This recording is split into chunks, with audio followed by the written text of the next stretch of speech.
Hi everyone, welcome to McD's at Galway Christian. I'm Mary here, and this week I've selected a few wonderful winter wonders. Calicarpa, beauty berry. Look at that, imagine that in about 3 weeks there'll be no leaves and you can see the berries perfectly. Absolutely amazing. And another gem, Sarcophaga. This is winter gem. Now, why I've chosen this is A, it's evergreen, and B, it's highly scented. So I have this before I get out of my car when I arrive home. Of course, Skimmia. This is Pabella. Look, just beautiful.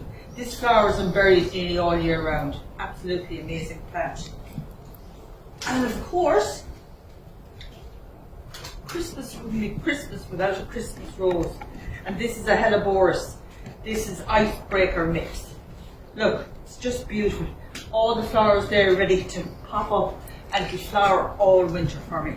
Make a nice big mound.